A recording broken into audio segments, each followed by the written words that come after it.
네. 기독교 신학 강좌 제44강 새하늘과 새 땅입니다.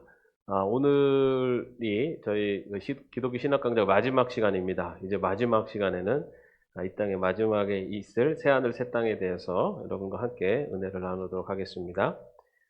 베드로후서 3장 13절 말씀, 우리 오늘 본문 말씀인데 같이 한번 읽겠습니다. 우리는 그의 약속대로 의가 있는 곳인 새하늘과 새 땅을 바라보도다.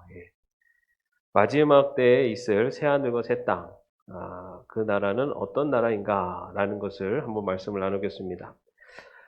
미국의 미시건주의 메가처치, 그러니까 대형교회 목사님, 미스힐 바이블 교회 롯벨 목사님이 책을 내셨는데 그 책에 세상에 지옥은 없다라는 내용의 책을 내셔서 그 당시에 굉장히 그 큰 파장이 있었던 그런 때가 있었습니다.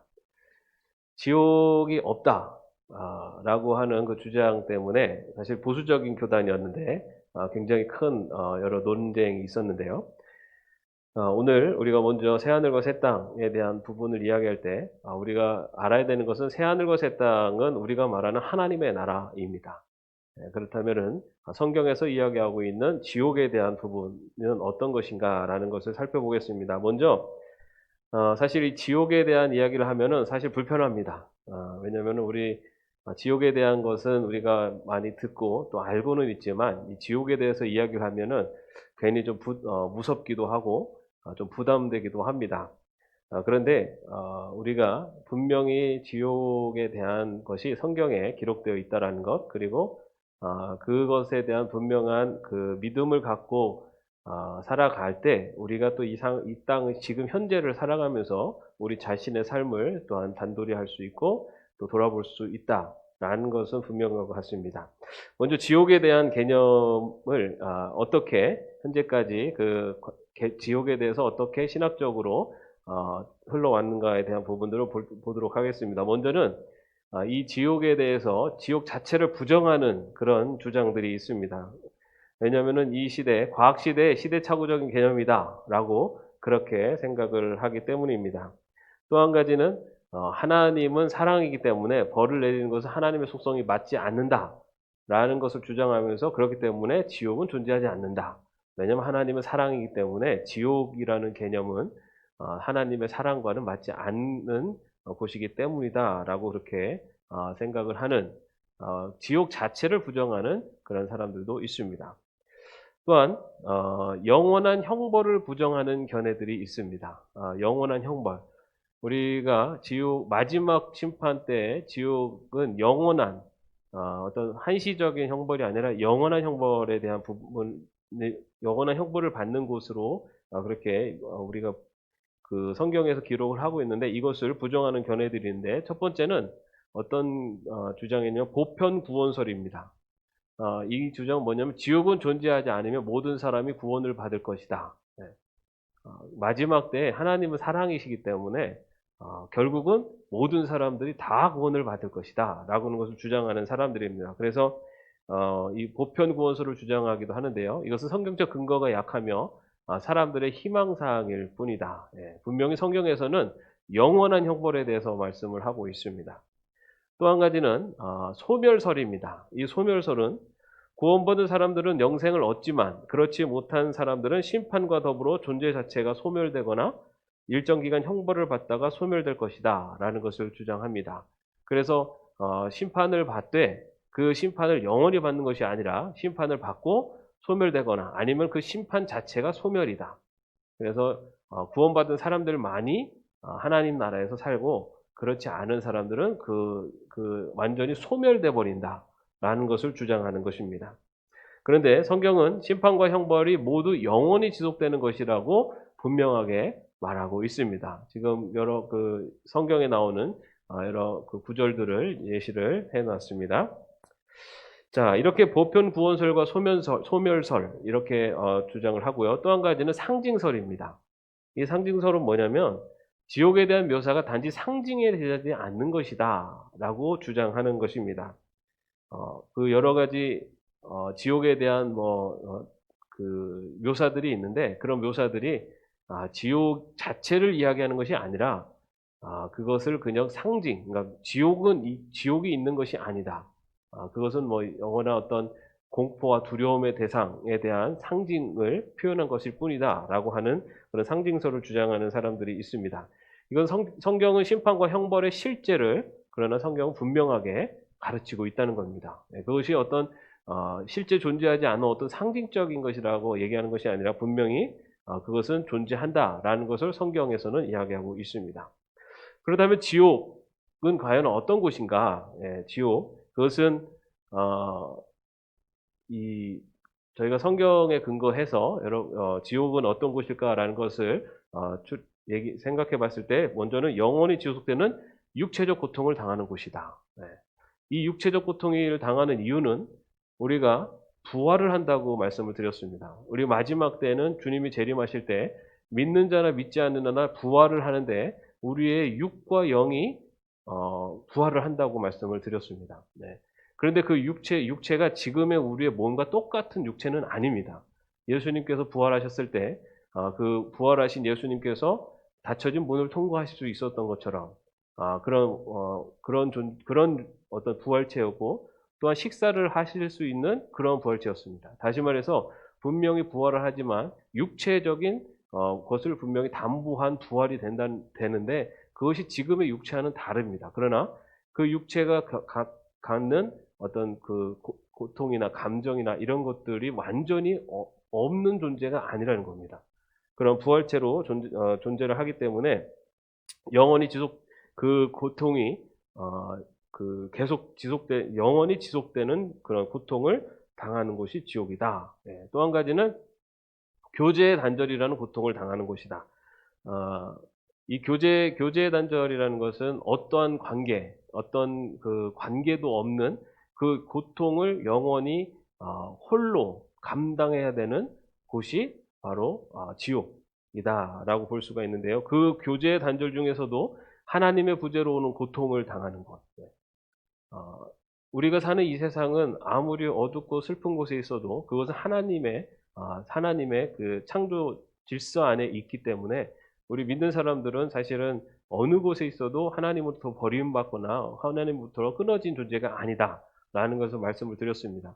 그러나 이 지옥, 마지막 심판에 있는 지옥, 그것이 가장 고통스러운 이유는 그곳에서는 하나님과의 관계조차도 완전히 단절된, 그래서 영원한 아무런 구원과 희망도 소망도 없는 곳이기 때문에 그 완전한 단절로 인한 고통이 있는 곳이 지옥이다라고 그렇게 볼 수가 있습니다.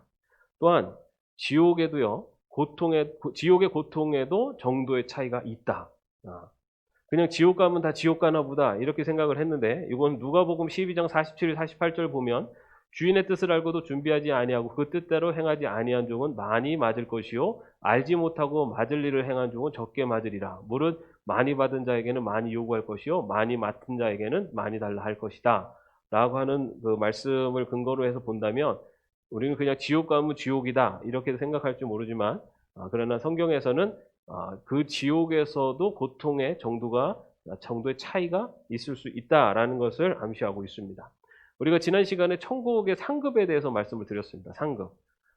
성경에는 분명히 하나님 구원받은 백성들에게 상급이 있다라고 말씀을 드리고 있어요. 그런데 그 상급이 과연 어떤 상급이냐라고 했을 때 그것이 어떤 천국 백성들이 서로 비교가 되는, 저 사람은 기와집에 살고 나는 초가집에 살고 이런 비교되는 상급이 아니라 그 천국에서 그 사람만이 누릴 수 있는 그런 천국의 참 의미, 천국의 기쁨과 안식이 있다라는 거죠. 우리가 같은 장소에서 예배를 드려도 어떤 사람이 다 각자가 받는 은혜가 다르듯이 같은 그 하나님 나라에 있다고 해도 그가 누리는 그 삶의 질, 그리고 하나님 나라의 기쁨이 다를 수 있다라는 것을 이야기한 것처럼 지옥도 그런 고통의 차이가 있을 수 있다라는 것을 성경에서는 암시하고 있습니다.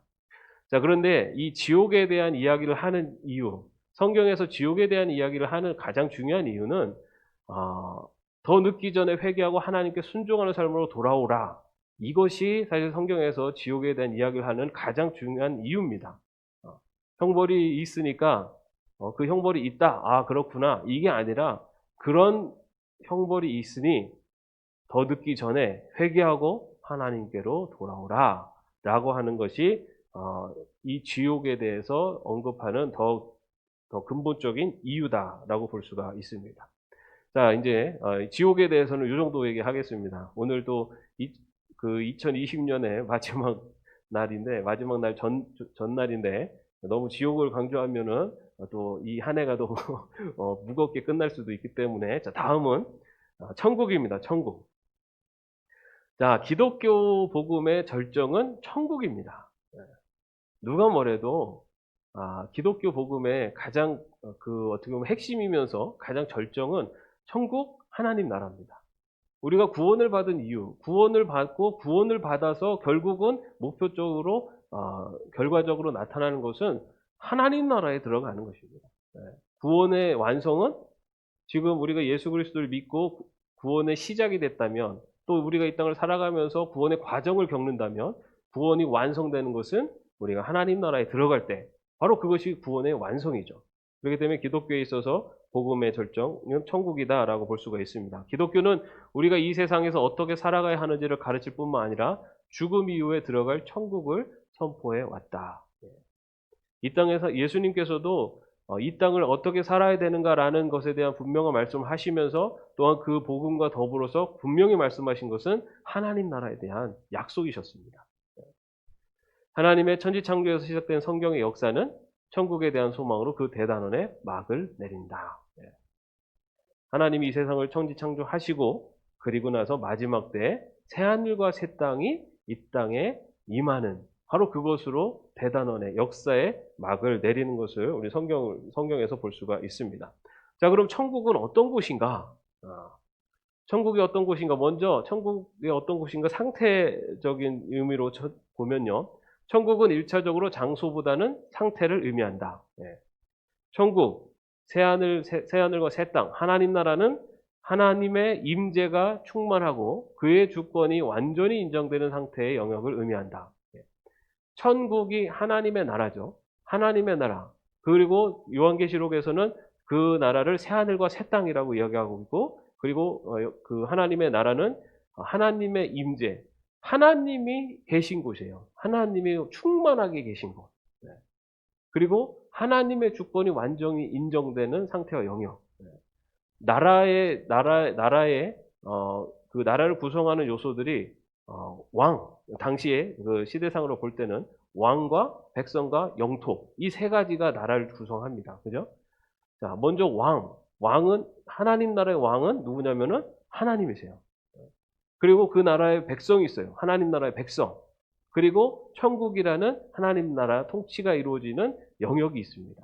그런데 거기에서는 하나님 나라의 통치는, 하나님 나라는 이 왕 대신 하나님의 주권이 100% 실현되는 곳이 하나님 나라라는 겁니다. 사실 지금 이 땅은 하나님의 통치가 100% 이루어지지는 않고 있어요. 왜냐하면 죄로 인해서 오염되어 있기 때문에 하나님의 온전하신 뜻이 다 이루어지지 않는 그러한 영역들이 존재한다는 겁니다. 그러나 하나님의 나라, 새하늘 새 땅은 완전하게 하나님의 뜻과 통치가 이루어지는 나라가 바로 하나님의 나라다라고 말을 할 수가 있습니다. 바로 그러한 상태, 하나님의 완전한 통치가 이루어지는 상태를 하나님의 나라. 그렇기 때문에 우리가 이 땅을 살면서도 하나님의 나라를 맛볼 수가 있어요. 그거는 뭡니까? 내 삶 속에서 완전한 하나님의 말씀의 통치에 순종하는 삶이 나타날 때 그 안에서 우리는 하나님 나라를 맛볼 수 있다는 거죠. 부분적으로. 자, 바로 그러한 상태를 하나님 나라, 천국의 상태라고 볼 수가 있고요. 자, 그래서 원래 모든 세상은 천국이었다. 이게 무슨 말입니까? 말씀드린 대로 천국, 하나님 나라는 하나님의 통치가 완전하게 이루어지는 상태였어요. 하나님이 이 세상을 창조하셨을 때는 하나님이 보시기에 좋았더라 라고 말씀하셨습니다. 다시 말해서 이 세상을 하나님 처음 창조하실 때는 이 세상이 다 하나님의 통치 아래서 100% 순종하고 복종하는 그런 질서 안에 있었습니다. 그러다가 죄가 들어왔어요. 죄가 들어오고 나서는 어떤 영역이나 장소에서 하나님의 주권이 인정되기도 하지만 거역당하기도 하는 바로 그러한 불완전한 상태가 된 것입니다. 자, 이렇게 상태적으로 볼 수 있고요. 그 다음에 또 주님이 다시 오시면 이 불완전함을 이뤘던 죄가 제거되고 모든 피조물이 하나님의 주권 아래 굴복하면서 하나님의 영광으로 충만한 천국의 상태가 회복될 것이다. 그 나라가 바로 하나님의 나라, 새하늘과 새 땅, 천국이라는 거죠. 주님이 다시 오실 때 어떤 그 둘째 사망이 뭐라 그랬죠? 둘째 사망 때 죄와 죽음이 사망을 그 지옥으로 떨어진다고 되어 있습니다. 다시 말해서 죄가 완전히 다 사라지는 그 나라가 새하늘과 새 땅이다라는 것이죠. 자, 이렇게 상태의 의미로 또 볼 수가 있고요. 또 하나는 하나님과의 관계가 회복된 곳이 바로 새하늘과 새 땅 하나님의 나라다. 하나님의 임재와 영광이 충만한 곳. 다시 말해서 하나님의 임재와 영광이 충만하신 그래서 그런 하나님과 온전한 관계를 맺는 곳이 바로 하나님의 나라이라는 것이죠. 요한계시록 21장 23절 말씀에 보면 그 성은 해나 달의 비침이 쓸데없으니 이는 하나님의 영광이 비치고 어린 양이 그 등불이 되심이라. 하나님의 영광, 하나님의 존재, 다시 말해 하나님의 통치와 하나님의 주권이 완전하게 충만한 곳이 하나님의 나라다. 그래서 하나님의 임재를 상징하는 성전과 같은 곳이 필요 없게 될 것이다. 여러분, 하나님 나라에는 교회가 있을까요? 하나님 나라에는 교회가 없습니다. 교회가 있을 필요가 없죠. 왜냐하면 모든 곳이 하나님이 계신 곳이고 하나님과의 완전한 관계가 회복되는 곳이기 때문에 그 하나님 나라에는 교회가 없어요. 그래서 이렇게 완전히 하나님의 영광만이 충만한 곳이 바로 하나님의 나라다라고 볼 수가 있습니다. 그래서 하나님과 온전한 교제를 나누는 곳이고 또 하나님의 주되심을 완전히 인정하는 삶을 사는 곳이 하나님의 나라. 하나님의 주되심을 완전히 인정하는 삶이라는 것은 하나님을 거역하고 배신하는 일이 더 이상 없는 바로 그러한 나라가 하나님의 나라다라고 볼 수가 있습니다. 자, 그리고 또한 피조물과 온전한 교제를 나눈 곳, 진정한 공동체가 회복되는 곳이 또 하나님의 나라다. 깨어진 모든 관계가 회복되면서 사랑, 평화, 정의가 바탕이 되는 진정한 인간 공동체가 이루어지고 다른 피조물과도 조화와 평화를 이룰 것이다. 여러분, 하나님의 나라에는 인간만 들어갈까요? 아니면 다른 피조물도 들어갈까요? 보통은 우리가 하나님 나라 하면은 우리 인간들만 구원받아서 가는 곳 이렇게 생각을 합니다. 그러나 성경에는 인간들만 구원받는 것이 아니라 이 피조물이 인간들의 그런 구원을 기다린다라고 되어 있어요. 다시 말해서 이 피조물도 하나님의 나라에 속한다는 겁니다. 그것은 좀 뒤에서 좀 더 여러분과 살펴보겠습니다. 이처럼 완전한 공동체, 그것이 인간 공동체뿐만 아니라 피조물과의 완전한 조화를 이루는 그런 평화의 공동체가 이루어지는 곳이 하나님의 나라다. 자, 다음 천국의 상태라는 의미로 봤을 때 그렇고, 자, 천국은 어떤 곳인가? 장소. 자, 요것은 우리가 잘 조심해서 살펴봐야 되는 것은 장소 하면은 우리가 보통 어떤 이게 지정된 위치를 생각을 하는데요. 요거는 조금 개념이 좀 다릅니다. 자, 한번 살펴보겠습니다. 자, 천국은 장소다. 자, 종말에 하나님이 회복할 세상에서는 모든 곳에서 하나님의 주권이 완전하게 인정될 것이다. 자, 모든 곳입니다. 모든 곳. 자, 그런데 인간은 부활 후에 육체를 가진 인간으로 존재하게 되기 때문에 천국은 인간이 존재할 수 있는 공간적이고 시간적인 장소라고 보는 것이 옳다. 자, 우리는 보통 천국을 어떤 곳이라고 생각하죠? 천국은 어떤 영이 가는 곳이라고만 생각합니다. 그런데 분명히 성경에서는 하나님의 나라는 부활한 자들 중에 예수 그리스도를 믿는 자들이 가는 나라가 하나님의 나라다라고 이야기를 합니다. 부활한 후에 그 부활한 자들 중에 예수 그리스도를 믿음으로써 죄의 용서를 받는 자들이 들어가는 곳이 하나님의 나라. 자, 그런데 아까 말씀드린 것처럼 부활은 어떤 것이 부활이라고 했습니까? 영이 그냥 다시 귀신이 일어나는 영혼이 살아나는 그런 게 아니에요. 부활은 예수님처럼 부활한다고 되어 있습니다.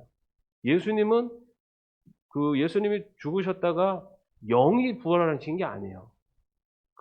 예수님은 육체와 몸, 영이 함께 부활하셨어요. 그런데 인간의 그런 육체와 영의 모습이 아닌 완전한 부활체, 새로운 모습으로 부활을 하셨죠. 그렇기 때문에 하나님의 나라 마지막 때의 새하늘과 새 땅은 어떤 공간일까라고 우리가 좀 예측을 해보면 예수님과 같은 부활체가 있는 곳. 다시 말해서 육적인 것과 영적인 것이 어떤 새로운 다른 어떤 형태로 존재로 있는 곳이 바로 하나님의 나라다. 다시 말해서 그것은 공간적인, 시간적인 어떤 제약 아니면은 그 어떤 장소일 수 있다라고 보는 것입니다. 우리가 보통 하나님의 나라는 어디 장소가 아니라 정소라고 하면 안 됩니다라고 하지만 실질적으로 성경에서 부활체가 하나님의 나라에 들어간다고 되어 있어요. 근데 그 부활체는 그냥 영이 아닙니다. 부활체는 분명히 육의 본질도 갖고 있어요.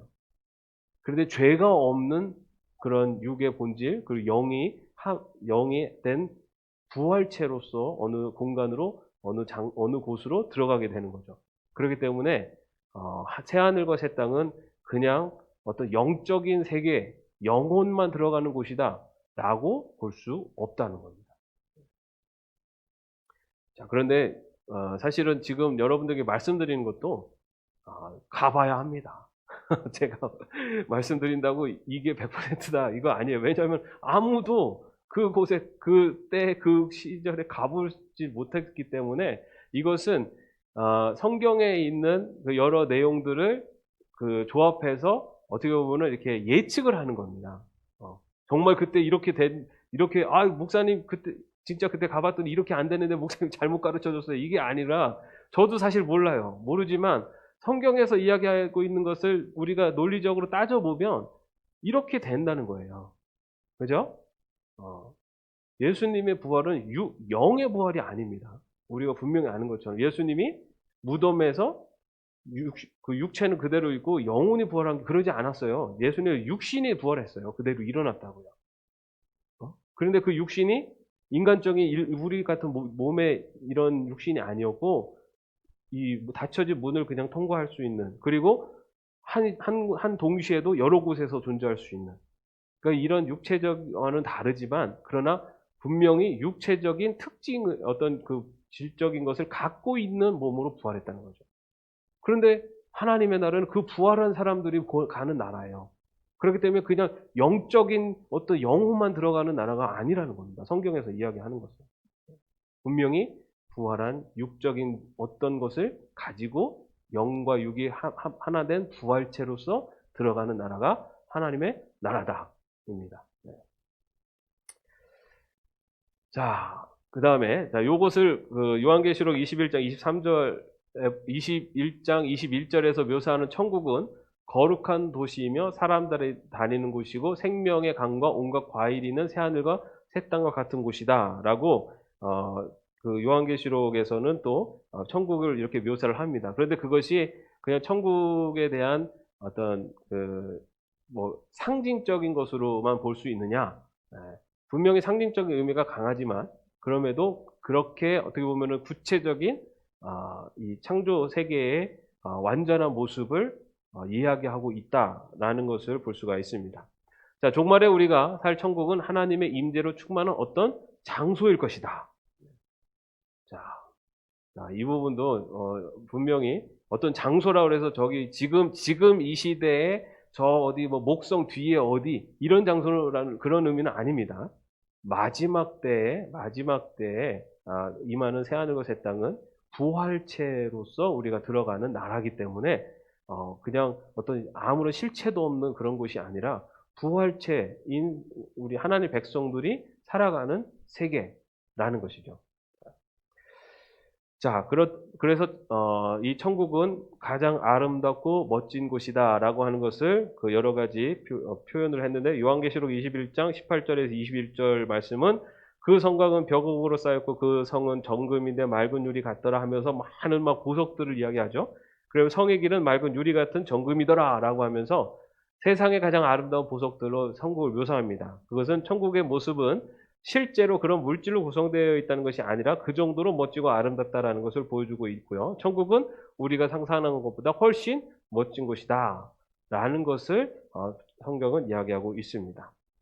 자, 그러면 천국과 현재 세상과의 관계, 하나님 나라와 그리고 현재 세상과의 관계는 무엇이 있느냐? 불연속성, 연속되지 않은 건 뭐냐? 새하늘과 새 땅은 죄가 제거되고 우리를 유혹하던 마귀가 사라진 곳. 새하늘과 새 땅은 더 이상 죄가 없는 곳이에요. 완전한 의와 평화와 안식이 있는 곳이죠. 자, 그래서 죄의 모든 결과가 정화된 모습, 죄로 인해서 나타난 여러 가지 악한 모습들이 완전히 다 사라진 모습. 그곳에서는 시기, 질투, 분노 이런 것들도 없고 어떤 뭐 우울, 외로움, 고통 이런 것도 없는 곳이 바로 하나님의 나라일 것이다. 정의와 평화가 완전히 회복되어 사랑과 진리와 기쁨이 넘치는 곳이 하나님의 나라일 것이다. 예. 그래서 이 세상과는 분명히 다른 나라다라는 것이죠. 자, 그럼 연속성. 그렇다면 연결되는 게 뭐가 있을까? 현재 하늘과 땅이 완전히 사라지고 전혀 다른 우주가 출현한다는 의미가 아니라 질적으로 갱신되고 정화된 세상에서 살게 된다.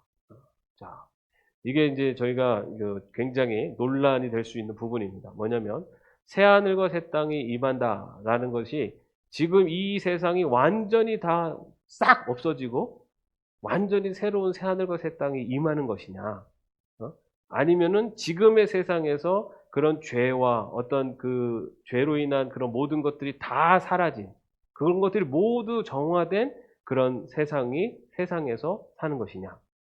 요것이 또 굉장히 논란이 될 수 있는 여지가 있는데요. 요 연속성을 이야기할 수 있는 또 하나의 그 근거가 있는데요. 보면은 피조물도 구속의 날을 기다리고 있다는 것은 피조물이 사라지는 것이 아니라 죄로부터 해방되고 갱신된다라는 것을 의미한다는 겁니다. 로마서 8장 21절 22절 말씀에 보면 그 바라는 것은 피조물도 썩어짐의 종로로 탄 데서 해방되어 하나님의 자녀들의 영광의 자유에 이르는 것이니라. 피조물이 다 이제까지 함께 탄식하며 함께 고통을 겪는 것을 우리가 아느니라. 바울이 우리 인간만 구원을 받는 것이 아니라 이 피조물 역시도 그 하나님의 자녀들의 영광의 자유에 이르는, 다시 말해서 완전한 구원에 이르는 것을 고대하고 있고, 그때 이 피조물 역시도 그 완전한 이 죄가 없는 완전함에 이르게 된다라고 그렇게 이야기를 하고 있습니다. 그래서 하나님이 창조하신 자연 만물과 하나님의 은총을 받은 인간이 만든 좋은 것들, 이걸 문화적 산물이라고 할 수 있는데 이것이 정화되어 그대로 천국에 남을 것이다. 여러분, 우리 인간이 갖고 있는 문화적인 산물들, 다시 말해서 어떤 예술적인 감각 아니면은 이 세상을 유지하게 하는 선한 것들, 그것이 어디에서 나왔다고 우리가 배웠습니까? 우리가 얘기하는 하나님의 일반 은총이죠. 그죠? 하나님의 형상에서 우리 인간에게 남아있는 하나님 형상의 그런 그림자, 그런 하나님 형상의 일부분이 우리 인간에게 남아있고, 그 인간에게 남아있는 그런 그 하나님의 형상이 그런 일반적인 어떤 예술성이나 아니면은 공동의 어떤 보편적인 선이나 이런 것들이 하나님의 형상이라는 거죠. 그런 것 자체가 완전히 다 사라지지 않는다는 겁니다. 그런 하나님의 형상이 남아있는 어떤 문화적 산물이나 이런 그 세상 보편적인 가치들, 이런 것들은 순수하게 정화되어져서 계속되어지는 나라일 것이다 라고 그렇게 추측을 할 수가 있습니다. 자, 창조 때부터 온 우주가 하나님의 것이다. 문화 명령은 인간이 죄를 짓기 전에 주신 명령이다. 그죠?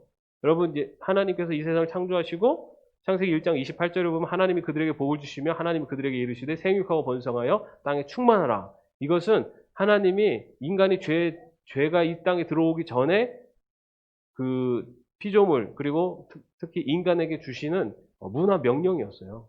번성하고 생육하고 번성하여 땅에 충만하라. 예. 자, 이것이 하나님의 나라가 온다고 해서 이것이 완전히 끊어질 것이냐? 이것은 하나님께서 죄가 들어오기 전에 완전한 하나님의 그 통치 안에서 이루어진 문화 명령이기 때문에 이것은 다시 오시는 하나님의 나라에서도 유효하다라고 말할 수 있다는 겁니다. 자, 새 하늘과 새 땅은 원래의 하늘과 땅에서 죄의 요소가 제거되고 천국에서는 필요 없는 요소들, 결혼제도, 정치제도, 제도적 교회 이런 것들이 제거되고 문화적 발전의 성과는 정화되어 남아있는 상태일 것이다 라고 예측할 수 있다는 겁니다. 이것은 이제 지금까지 우리가 배워온 그런 그 여러 가지 이 신학적인 그런 것들을 이렇게 다 연결해서 보면 바로 하나님의 나라는 죄의 요소가 완전히 제거돼. 그리고 이제는 더 이상 천국에서는 필요하지 않은 그런 제도들이 다 사라진. 그래서 완전히 하나님이 처음에 이 세상을 창조하실 때 그 자연 질서, 창조 질서가 다시 완전히 정화되어 있는 상태일 것이다 라고 볼 수 있다는 것입니다. 자, 그렇다면 우리는 천국에서 어떻게 살 것인가? 그럼 우리는 천국에서 뭐하고 사냐? 여러분 천국에 가서 뭐하고 싶으세요?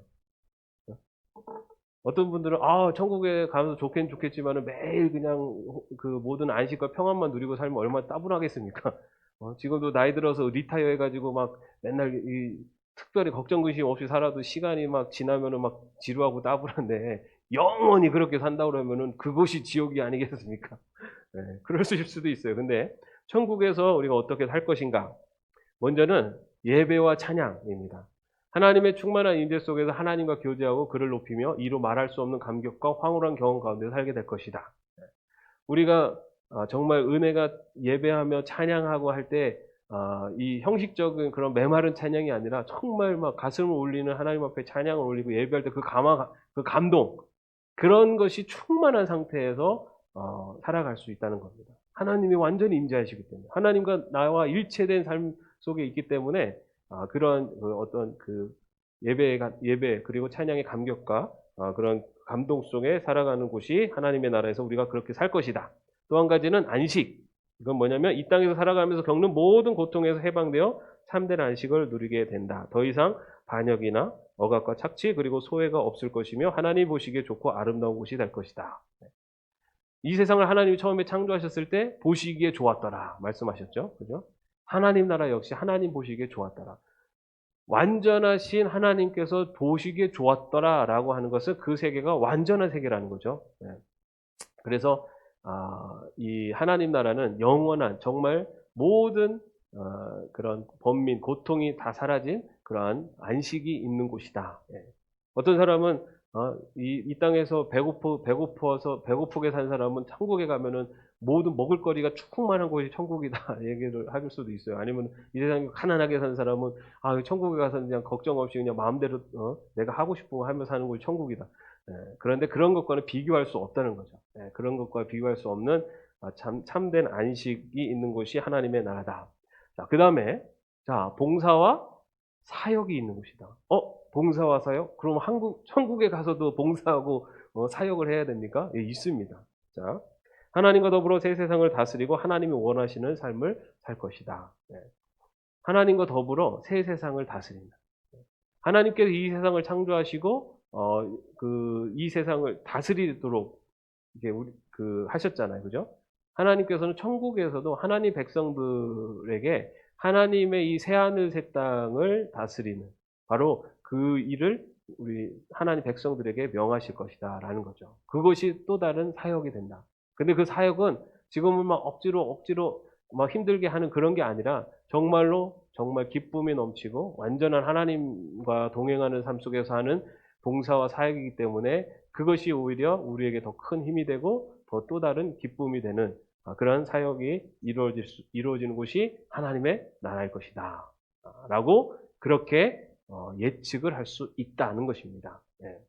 제가 다시 말씀드렸듯이 그때 가가지고 목사님 그때 얘기랑 다른데요 하셔도 전 책임을 못 집니다. 왜냐하면 저도 가보진 않았기 때문에 그러나 이 성경에 근거해서 그리고 지금 여러 그 신학적인 그 흐름에 근거해서는 이렇게 볼 수 있다는 거죠. 중요한 것은 천국의 존재가 현재 우리 삶 속에 영향을 미치는 그런 의미가 있다라는 거죠. 먼저 이 천국의 존재가 우리에게 힘을 주는 하나의 그 이유는 고통을 이기는 소망이 된다는 겁니다. 우리가 이 땅에서 하나님의 자녀로 살아가는 동안 어렵고 힘들고 고통스러운 삶을 경험하거나 좋은 것들을 많이 누리지 못한다 하더라도 천국에 대한 소망을 품고 그 어려움을 견뎌낼 수 있다. 이 땅에서 내가 모든 것을 누리고 이곳에서 그 어려움을 겪고 있어도 분명히 이 영원한 정말 참된 안식과 기쁨이 있는 하나님의 나라가 있다라는 것. 그리고 그 나라가 내가 정말 믿음을 지키고 신앙의 길을 하나님 말씀대로 순종하며 살면 그 나라에 영원히 살게 된다라는 것. 이것이 현재의 삶 속에서의 여러 어려움들을 이겨낼 수 있는 소망이 된다는 것입니다. 그 다음에 현재 침투한 미래의 천국. 이것은 하나님의 주권을 인정하고 그의 임재를 기뻐하고 그의 인도하심을 따라할 때 현재에서도 천국을 경험할 수 있다. 천국이 아까 말씀드린 대로 하나님의 통치가 완전하게 이루어지는 곳이 천국이라고 말씀드렸어요. 우리가 이 땅을 살아가면서 하나님의 말씀에 완전하게 순종을 하는 삶을 살 때 우리는 그 순종 안에서 천국의 맛을, 천국을 경험할 수 있다는 겁니다. 우리가 이 땅을 살면서 천국을 경험하지 못하는 것은 하나님의 말씀에 완전하게 우리가 순종을 하지 못하기 때문이에요. 항상 우리는 어떤 것을 할 때도 완전한 순종이 아니라 많은 것을 생각하고 주저하고 하는 이제 그런 그 순종에서는 하나님 나라 맛을 아주 흐리게 볼 수 있죠. 그러나 완전한 순종이 있는 곳에서는 하나님 나라의 그 천국의 맛을 맛볼 수 있다는 것입니다. 자, 그리고 그렇기 때문에 성도들과 사랑과 용서와 섬김으로 진정한 코이노니아를 나누고 세상 속에서 하나님의 정의와 평화를 누릴 때 현재의 천국을 또한 경험할 수 있다. 여러분, 믿음, 소망, 사랑, 그 중에 제일은 사랑이라 하잖아요. 그죠? 왜 사랑일까요? 자, 믿음은 뭡니까? 우리가 구원의 과정까지 가는데 필요한 것이 믿음이에요. 그죠? 하나님 나라에 들어가면 믿음은 이제 사실은 거기서는 믿음의 의미가 필요 없어요. 그 전까지가 믿음이 필요한 거지. 하나님 나라에 들어가면은 이제 뭐 믿음으로 구원받는 게 아니라 이미 구원받았기 때문에 믿음은 거기서 끝. 소망 어떻습니까? 자, 우리가 이 땅을 살아가면서 하나님 나라에 대한 소망을 갖고 살아요. 하나님 나라에 들어가면 이제 소망 어떻게 되죠? 끝이에요. 하나님 나라에서 그 소망이 필요 없어요. 이제 우리가 하나님 나라에 들어가기 때문에 지금 사랑을 갖고 삽니다. 이 사랑은 하나님 나라까지 이어진다는 거예요. 하나님의 나라에서는 더 완전한 사랑이 이루어지는 거죠. 그래서 믿음, 소망, 사랑 그 중에 제일은 사랑이다라고 했을 때 뭐 다른 여러 가지 이유를 댈 수 있지만 사랑은 영원하기 때문에. 네. 자, 그렇기 때문에 우리가 성도들 안에서 나누는 이 사랑은요, 여기서 끊어지는 사랑이 아니에요. 그리고 우리가 이 사랑을 더 깊이 할수록 하나님 나라의 맛을 볼 수, 경험할 수 있게 된다는 겁니다. 자, 우리의 삶의 목표. 성도들은 미래의 완전한 천국을 모델로 하여 지금 이곳의 현실을 변화시켜 나가야 된다. 이 땅에서 살아가면서 이 땅의 현실 속에서도 우리가 하나님 나라를 경험하고 또 전파하기 위해서 우리가 이 현실 속에서 또 변화를 일으켜 가야 된다라는 것이죠. 자, 마지막으로 삶의 동력. 이것은 천국에 대한 소망은 우리가 열심히 하나님을 위해 살게 하는 동력이 된다. 우리가 이 땅을 살아가는 이유는 이 땅에서 행복하고 떵떵거리면서 편안하게 사는 그것이 아니라 하나님 나라의 백성으로 살아가기 위해서 그 하나님 나라를 바라보며 살아가기 때문이라는 것이죠. 고린도전서 15장 58절 그러므로 내 사랑하는 형제들아 견실하며 흔들리지 말고 항상 주의 일에 더욱 힘쓰는 자들이 되라. 이는 너희 수고가 주 안에서 헛되지 않은 줄 알미라. 이것이 바로 우리가 이 땅을 살아가는 그리고 이 땅을 살아가면 힘들고 어려운 일이 있어도 쓰러지지 않고 넘어지지 않고 끝까지 그 길을 걸어가는 것 그것은 영원한 하나님 나라가 있기 때문이다라는 것을 이야기하고 있습니다. 이렇게 해서 우리 그 기독교 신학 강좌 44강까지 그 전체를 마쳤습니다. 오늘은 새하늘과 새 땅에 대한 말씀을 나눴습니다. 여러분 우리가 이 땅을 살아가면서 얼마나 많이 힘든 일이 있습니까? 여러 가지 어렵고 힘든 일이 있지만 분명히 우리가 바라봐야 될 것은 이 땅에서의 삶이 우리의 최종적인 완전 목표가 아니라는 거예요. 이 땅의 삶은. 이 땅의 삶은 잠시 거쳐가는 나그네 인생이고 우리가 가야 될 곳은 영원한 하나님 나라가 있다는 것이죠. 그 영원한 하나님 나라는 그냥 어떤 뭐 이상적인 뭐 이데아의 세계 이렇지 않아요. 그런 나라가 아닙니다. 새하늘과 새 땅, 부활체가 거하는 땅이고 온 피조물이 완전하게 정화되는 땅이에요. 그냥 영적인 뭐 실체가 없는 그런 게 아니라 실체가 있는 곳이라는 거예요. 우리 그걸 분명히 믿어야 됩니다. 그냥 저 하나님 나라는 저 세계는 나랑 나는 몰라 저 세계 그냥 천국은 천국인가 보다 이렇게 하는 게 아니라 하나님의 나라는 성경에서 분명하게 이 땅과 연속성도 있다고 얘기를 하고 있어요. 우리의 지금의 영과 육과 다 연결이 돼 있다라고. 그렇기 때문에 분명한 이 하나님의 나라는 분명한 우리의 믿음을 갖고 살아가는 것, 그것이 또 현재를 우리가 하나님 백성답게 살 수 있는 힘이 되고 또 거기에서 위로가 되고 또 그 동력이 된다는 겁니다. 분명히 이 하나님의 나라, 그 나라를 소유한 그리고 유업을 받음에 대한 약속을 갖고 살아갈 수 있는, 그래서 하나님의 나라의 백성으로서 정말 우리 삶의 어떤 환경 속에서도 우리 하나님 나라를 바라보면서 다시 한번 힘을 낼 수 있는 그런 저와 여러분 되시기를 바랍니다. 기도하겠습니다. 하나님 나라에 대해서 함께 나눴습니다. 새하늘과 새 땅, 그 나라는 분명히 임할 것이고 그 나라는 지금과 다른 우리의 삶과 완전히 분리되어 있는 것이 아니라 지금의 우리의 삶과 연결되어 있고 또한 그렇다고 완전히 또 같은 것이 아닌 또 다른 세계임을 오늘 말씀을 통해서 나눴습니다. 하나님, 그 나라가 우리에게 약속되어 있음을, 예수님을 믿는 하나님의 자녀들에게 약속되어 있음을 분명히 믿고 나아가는 저희들 되게 하여 주시옵소서. 그래서 그 날에 대한 분명한 믿음과 소망을 가지고 나아가며 정말 끝까지 흔들림 없이 주의 길을 걸어가는 저희들 되게 하여 주옵소서. 예수 그리스도의 이름으로 기도합니다. 아멘. 우리 마지막으로 이 찬양 함께 부르시고 같이 기도하시고 마치겠습니다. 주님 다시 오실 때까지 나는 이 길을 가리라. 주님 오실 때까지 흔들림 없이 이 길을 가겠습니다. 우리 믿음의 고백을 찬양합니다. 주님 다시 오실 때까지 나는 이 길을 가리라. 좁은 길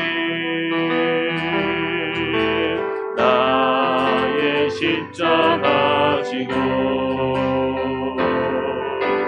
나의 가는 이 길 끝에서 나는 주님을 보리라. 영광의 내 주님 나를 맞아주시리.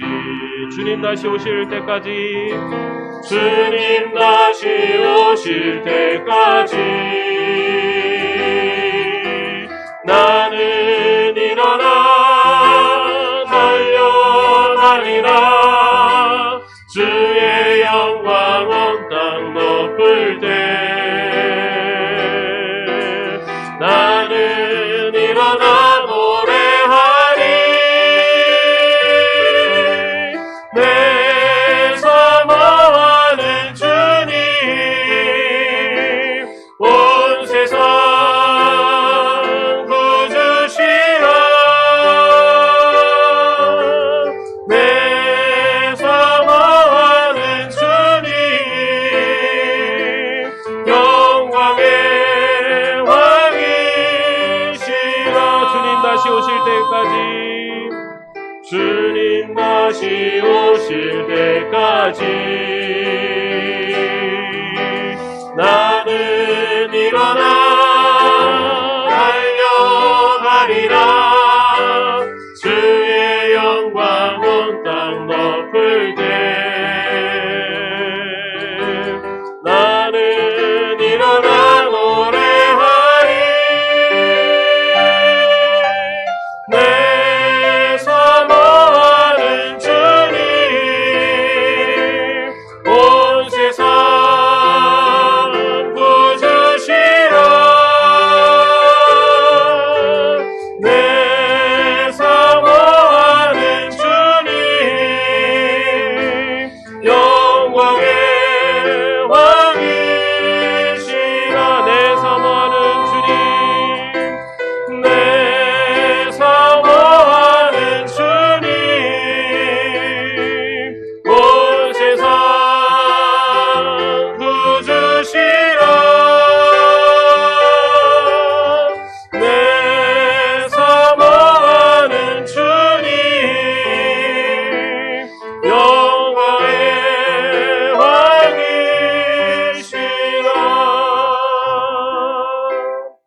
기도합니다. 하나님, 오늘까지 기독교 신학 강좌 44강까지 또 잘 무사히 마치게 하시니 감사합니다. 하나님, 주님의 오심을 정말 맞이할 수 있는 그런 신앙인으로 살아가게 하여 주시옵소서. 새하늘과 새 땅을 바라보며 이 새하늘과 새 땅을 살아갈 수 있는 저희들이 되게 하여 주시옵소서. 주님, 우리들의 부족하고 연약합니다. 그러나 하나님 나라에 대한 분명한 믿음을 가지고 살아가며 이 땅에 어떠한 삶의 시련과 고통이 올지라도 주님 나라 바라보며 일어서게 하시고 힘을 얻게 하시고 하나님의 기뻐하시는 길을 걸어갈 수 있는 저희들 되게 하여 주시옵소서.